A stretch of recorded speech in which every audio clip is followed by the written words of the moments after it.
So I want you to imagine a club, right? Okay. And it has this massive, really welcoming neon sign right above the door. And it reads, "Once in Nepali, always in Nepali." Sounds pretty inviting. Right. And the promoters are outside practically begging you to come in. They want you to invest your money, bring your network, make this place your permanent home. They want the VIPs. Exactly. But then, you finally walk up to the velvet rope and the bouncers are there actively checking IDs. And they're turning away the very people who helped, like, build the neighborhood in the first place. Oh, wow. Yeah. Telling them, actually, that sign doesn't apply to you. And, well, right now, Nepal is running that exact club. They're desperate for global investment, but their own draft laws are actively locking their own people out. It's a striking contradiction, isn't it, between this grand global marketing and the gritty reality of writing actual legislation. And that tension is really defining Nepal at this exact moment. It really is. So welcome to the Nepali Diaspora Network podcast, your source for news, views, and insights for Nepalis worldwide. We are doing a deep dive today into a whole stack of sources. Yeah, we've got everything from economic data and policy drafts to reports on high-stakes corruption trials. Even some sports bans in there, all covering the week of June 26th to July 3rd, 2026. And our mission today is really to unpack this massive friction between Nepal's global outward expansion, courting its booming diaspora, and a domestic system where the bureaucratic plumbing is just seriously backing up. Yeah, the sources reveal a country in a really fierce transition. You have this incredible global footprint expanding rapidly, but the internal mechanisms required to, actually support it are under immense strain. So let's look at exactly where this footprint is expanding the fastest. And going back to our club analogy, who is getting left behind at the door? Because if I'm the government in Kathmandu looking at the Nepalese diaspora, I am seeing an incredible financial resource. I mean, the Shah administration is leaning hard into that slogan, "Once a Nepali, always a Nepali," because they are proposing a massive diaspora bond. And we're talking big numbers here, up to 100 billion rupees a year. Which is roughly $750 million US. Now, for anyone listening who might be unfamiliar, a diaspora bond isn't just like a charitable donation to the homeland, right? No, not at all. It is a formal government debt security. It specifically targets nationals living abroad, offering them a guaranteed return on their investment. Okay.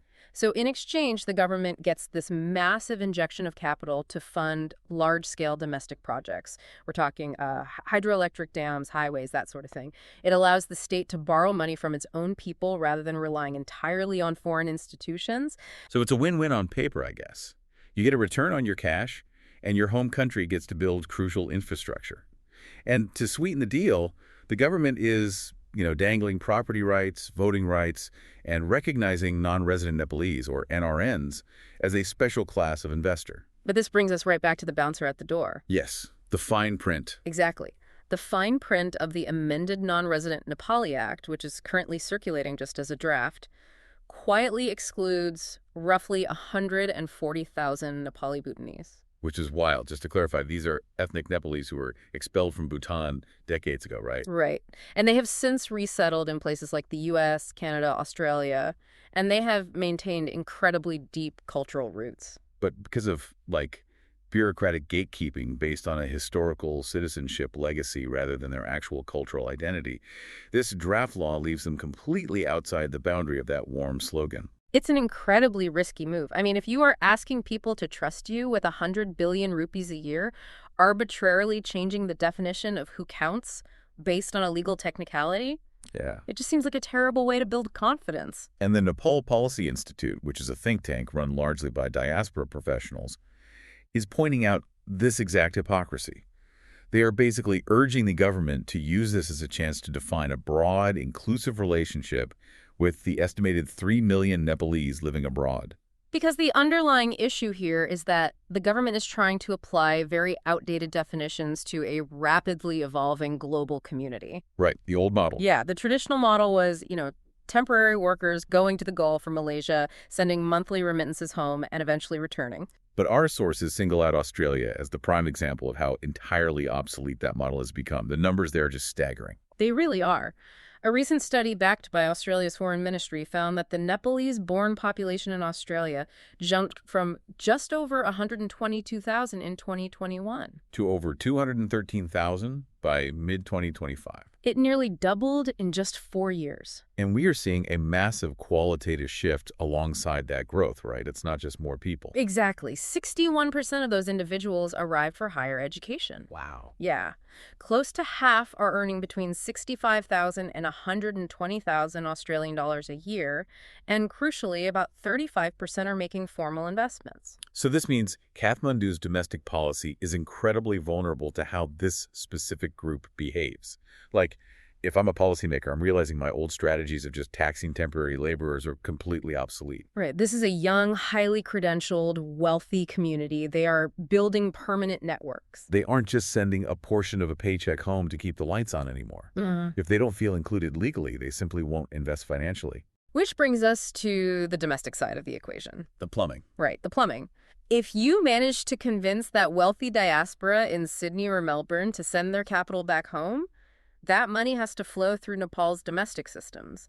And currently, remittances are actually holding strong. Yeah, inflows hit $11.55 billion for the first 9 months of the fiscal year. That's up 39% year on year. Which makes up roughly 25% of Nepal's entire GDP. 25% of GDP coming entirely from outside the country. I mean, to you listening, think about that. That is a staggering reliance on foreign inflows.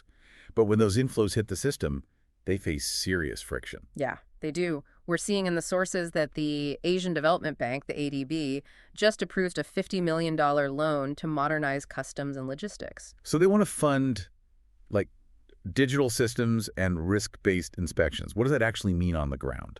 Well, the goal there is to move goods faster and cut the red tape that basically inflates domestic prices. So a risk-based inspection system, for instance, uses data algorithms to flag high-risk shipments for physical checks. Instead of forcing a customs officer to manually stamp every single paper document. Exactly.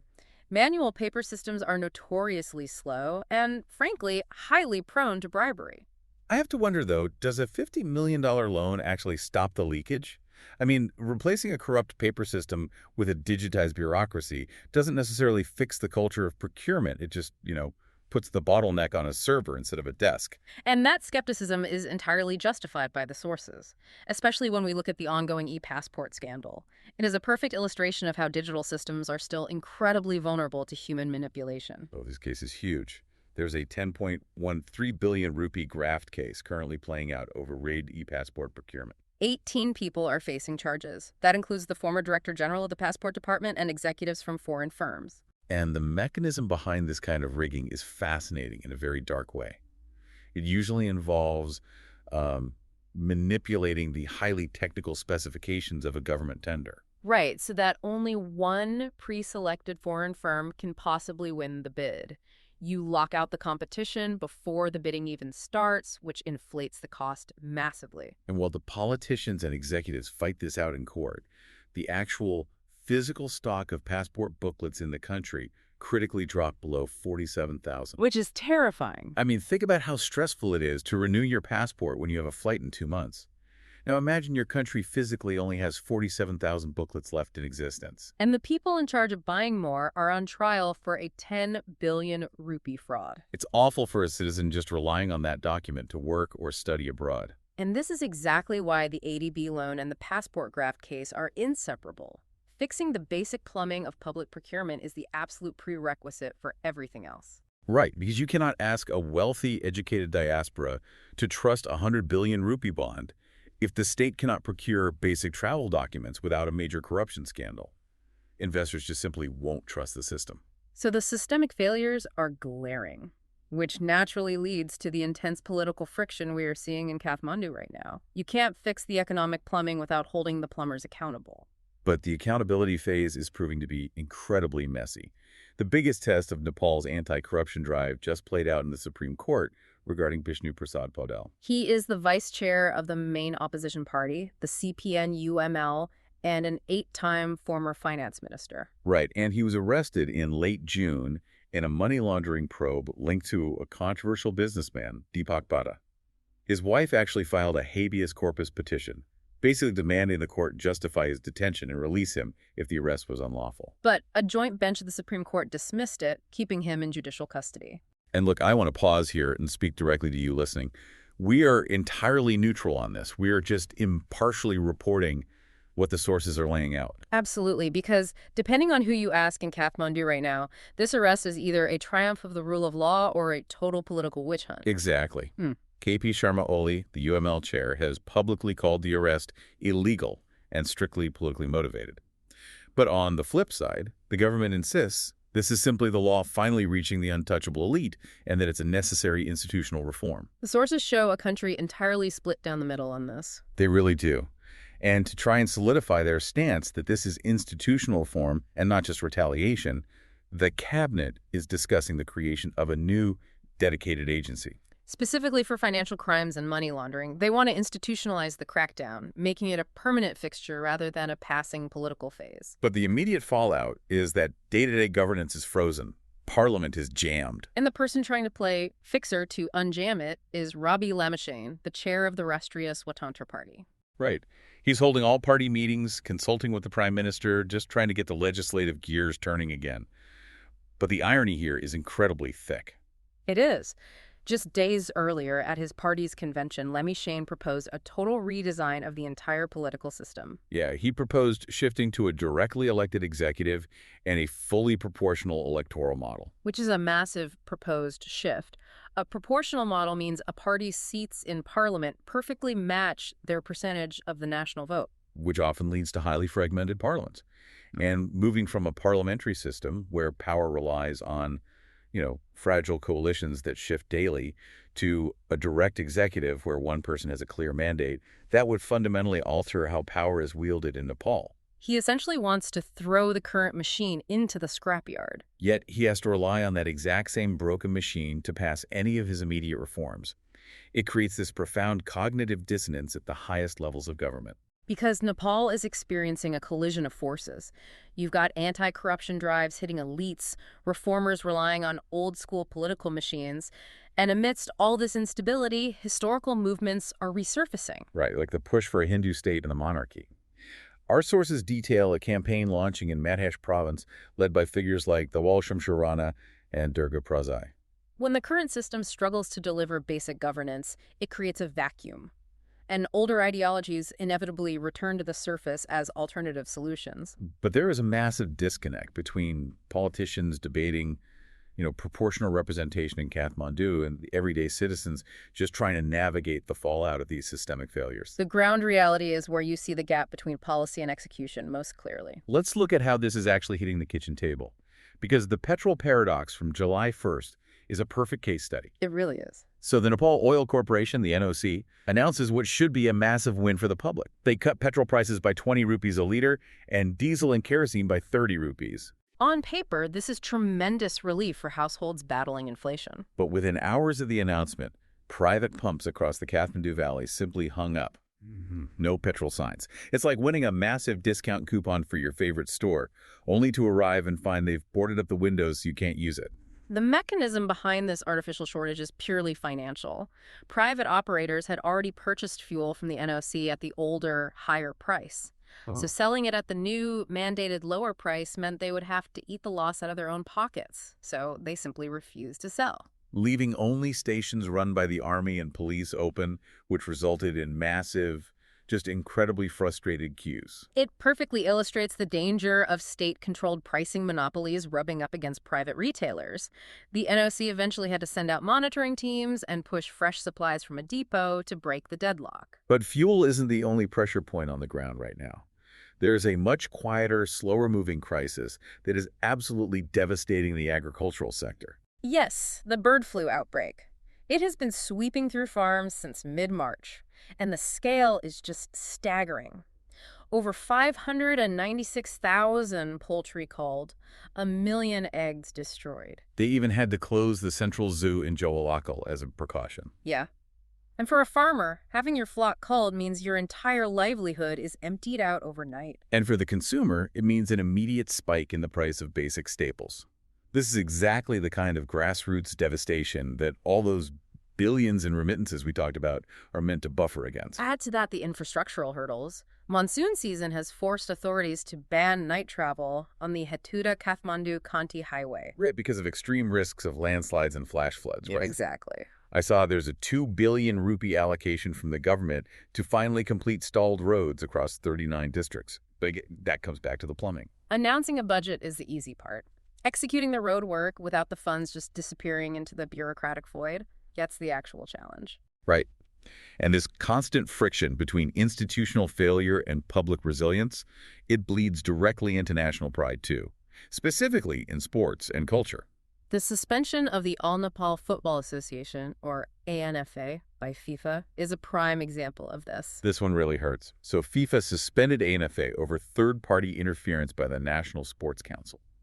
And for anyone wondering how that happens, FIFA has incredibly strict rules stating that national football federations must operate completely independently of government control. So when a government sports council steps in to dictate terms or appointments, FIFA drops the hammer. And there are hard deadlines attached to this. Yeah. If the suspension isn't lifted by July 13th, the under-17 women's team loses their Asian Cup qualifier spot. Oh, wow. If it's not lifted by August 1st, the under-20 team loses theirs. And they already lost a slot in the Women's Champions League. It's tragic. I mean, you have adults playing politics in boardrooms, fighting over who gets to govern the sport, and the people paying the price are the kids who lose their chance to step onto the pitch. It's a governance failure with a real, tangible human cost. But what the sources highlight next is the incredible adaptability of the Nepalese public. They really do find a way. They do. When physical institutions fail them, whether it's a locked-out football stadium, a stalled highway, a closed gas station, they route around the problem digitally. The numbers back that up completely.